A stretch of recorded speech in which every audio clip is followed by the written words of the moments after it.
ബാക്കിയുള്ളവർക്ക് ഇവിടെ ഇരിക്കണ്ടേ? സിദ്ധു അല്ലേ ഇപ്പൊ അവിടെ നിന്നത്? എവിടെ? സിദ്ധു അല്ലേ സിദ്ധു അവിടെ നിന്നോണ്ട് പേപ്പർ ചുറ്റി എറിഞ്ഞോണ്ടിരുന്ന്.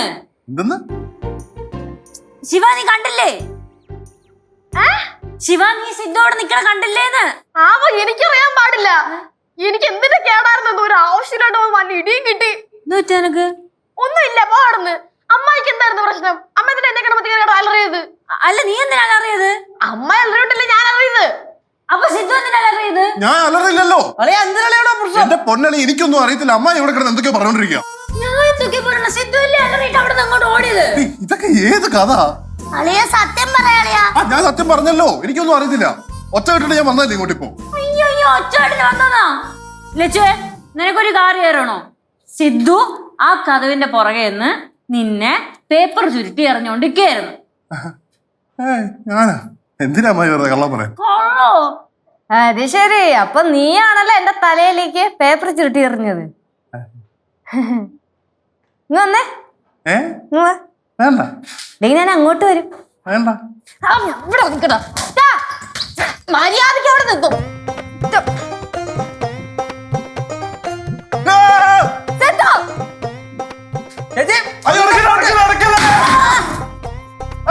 അയ്യോ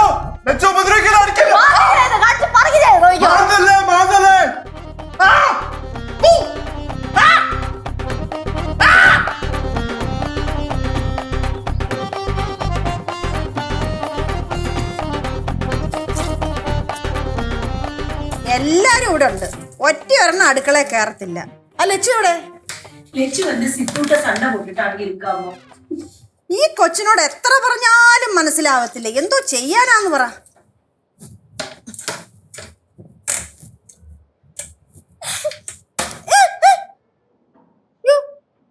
ആരാ ഇത്?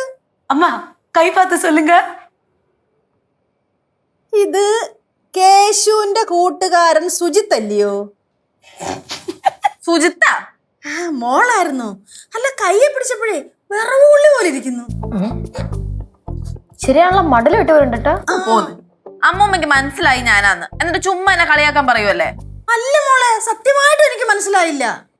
അല്ല, മോളിപ്പോ മരുന്ന് വഴിയാന്നോ? ആ ആന്റി കഴിക്കാൻ എന്തെങ്കിലും ഉണ്ടോ? ഭയങ്കര വിശപ്പ്. അയ്യോ മെർലിൻ, ഇന്നേക്ക് സ്പെഷ്യൽ എല്ലാം ഒന്നും ഇല്ലപ്പാ. സ്പെഷ്യൽ ഒന്നും ഇല്ലെന്നല്ല, ഒരു ശകലം പച്ചക്കറി പോലും ഇല്ലെന്നേ ഇവിടെ. ഓ പാവം മെർലൻ, ഇത്രയൊക്കെ ചോദിച്ച സ്ഥിതിക്ക് മെർലനെ തലേ ദിവസത്തെ കഞ്ഞി ഇരിപ്പുണ്ടോ? എടുക്കട്ടെ. എനിക്ക് കഞ്ഞിയൊന്നും വേണ്ട, എനിക്കിങ്ങനെ കടിച്ചു പറിക്കാൻ പറ്റിയ വല്ലതും വേണം. അയ്യോ, എന്നാ പിന്നെ അമ്മൂമ്മ ഒരു കാര്യം ചെയ്യും. അമ്മൂമ്മ തേങ്ങ കൊണ്ടുപോയി പൊതിച്ചിട്ടേ മടലോട്ട് കടിച്ച് പറിക്കിട്ട്. നിനക്ക് അത്ര കടിച്ചു പറിക്കാൻ വല്ലതും വേണമെന്നുണ്ടായിരുന്നെങ്കിൽ വീട്ടിൽ നിന്ന് വന്നപ്പോ ഫ്രിഡ്ജിൽ നിന്ന് എടുത്തോണ്ട് പറഞ്ഞായിരുന്നു ചിക്കനോ മട്ടനോ എന്താന്ന് വെച്ചാ. അതേ മെറിനെ കൊണ്ടുവരണമായിരുന്നു. എന്നിട്ട് വീട്ടിൽ പറയണമായിരുന്നു മരുമോനെ പൊരിച്ചും കറി വെച്ചും കൊടുക്കാനാന്ന്. തന്നിട്ടന്നെ. ആ ബെസ്റ്റ്. എന്നിട്ട് വേണം ഡാഡിയെ നിർത്തി പൊരിക്കാനായിട്ട്. അത് പറഞ്ഞപ്പോഴാ എങ്ങോട്ടൊന്നും പറഞ്ഞ വന്നേക്കുന്നേ. കണ്ടിപ്പാ ചൊല്ലിയിരിക്ക മാട്ട ഇങ്ങേക്കിന്ന്. ഡാഡി വീട്ടിലില്ല. അങ്ങനെ പറ. പക്ഷെ നിന്റെ ഡാഡി ആയതുകൊണ്ടേ പറയാൻ പറ്റൂല. നീ മനസ്സിൽ പറയുന്നവരെ പുള്ളി കണ്ടുപിടിച്ചെങ്കിൽ വന്നു കളയും. ഏയ് ഡാഡി ഇന്നലെ പോയി, അതുകൊണ്ട് ഇനി വരാൻ ചാൻസ് ഇല്ല. ഓ സേഫ്. എന്നാ പിന്നെ മമ്മീനെയും കൂടെ ഇങ്ങോട്ട് കൊണ്ടുവന്നുകൂടായിരുന്ന? മമ്മിയോട് ഞാൻ പറഞ്ഞതാ ഇങ്ങോട്ടാ വരുന്നേന്ന്. മമ്മിക്ക് മന്നെന്ന ആഗ്രഹം ഉണ്ടായിരുന്നു, പക്ഷെ പേടി.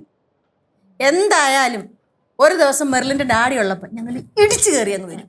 അതെ അതെ, അതിനോട് ഞാൻ യോജിക്കുന്നു. ഞാനത് പ്ലാൻ ചെയ്യുന്നുണ്ട്. അതെ അതെ, അപ്പൊ പിന്നെ നിങ്ങൾ എല്ലാവരും കൂടെ എപ്പോഴാന്ന് വെച്ചാൽ ഇടിച്ചു കയറി അങ്ങോട്ട് പോണതാണ് നല്ലത്. എന്തായാലും ഞാൻ വരത്തില്ല, ഞാൻ ഇവിടെ വീട്ടിൽ വല്ലതും കാണും. ചേട്ടാ, മെർലിൻ ചേച്ചിയുടെ ഡാഡിയുടെ കയ്യിൽ തോക്കൊക്കെ ഉള്ളതാ. ചേട്ടൻ വരാതിരിക്കുന്ന നല്ലത്. நம்ம போகும்போது ஒரு தட்டுல வெஜிடபிள்ஸ் ஃப்ரூட்ஸ் பூவு எல்லாமே சேர்த்து கொண்டு போலாம். അയ്യോ, ഇത് മാത്രമാക്കണ്ട ആന്റി. കുറച്ച് മല്ലിപ്പൊടി, മുളക് പൊടി, ഉപ്പ്, ഒരു കോഴി അതിനോട് കൊണ്ടിട്ട് നമുക്ക് ചിക്കൻ കറി വെക്കാം. என்ன சிவா இது? நான் கல்யாணம் பேசுறதுக்கு தட்டு எடுத்துட்டு போற விஷயம் சொன்னேன். അയ്യോ ആന്റി, നമ്മൾ പോണതേ ഇവളുടെ ഡാഡി എടുത്തോട്ടാണ്. സൂക്ഷിച്ചു പോയില്ലെങ്കിൽ തിരിച്ചു വരുമ്പോഴത്തേക്ക് റീത്തും കൊണ്ടുവരാം. നിങ്ങൾ എല്ലാരും കൂടി വട്ടം തന്നിട്ട് ഡാഡി അങ്ങ് കളിയാക്കുവാ അല്ലേ? അയ്യോ, മനസ്സിലാക്കി കളഞ്ഞു. ചേട്ടാ, ചേട്ടാ പെട്ടെന്ന് വലുതാവാൻ നോക്ക്. അപ്പൊ ചേട്ടന് കല്യാണം കഴിക്കാം. ഓ, എനിക്ക് വലുതാവണ്ടായേ. എന്താടാ അങ്ങനെ ഒരു ടോക്ക്? ഞാൻ നിന്റെ തലയിലാവുന്നുള്ള പേടിയല്ലേ നിനക്ക്? അയ്യോ, ഞാൻ അങ്ങനെ വെച്ചല്ല, ഞാൻ ഈ തമാശക്ക് നമ്മളിങ്ങനെ പറയുന്നേ. മെർലിനെ ചുമ്മാതാ, തമാശയൊന്നുമല്ല. നീ ശ്രദ്ധിച്ചോ, ഈ ഇടയായിട്ട് ഇവര് നിന്റെ കാര്യത്തിൽ തീരെ ശ്രദ്ധയില്ല. നോ ഡെഡിക്കേഷൻ, നോ അറ്റൻഷൻ, ഒന്നും ഇല്ലല്ലോ അല്ലേ? ഞാൻ ശ്രദ്ധിച്ചിട്ടുണ്ട്. എന്തോന്ന് ശ്രദ്ധിച്ചത്? അല്ലെ പാറോടെ ആവശ്യമില്ലാത്ത പറയണേ ശിവ എന്താ എനക്ക് എവക്ക് പോകുന്നില്ല തന്നെ അവളതൊക്കെ വിശ്വസിക്കും നിർത്തിക്കോട്ടെ നീ വന്നേ എന്തിന് ഇങ്ങോട്ട് വാ ഒരു കാര്യം പറയാനുണ്ട് പിള്ളേര് ചുമ്മാ തമാശക്ക് നീ വാ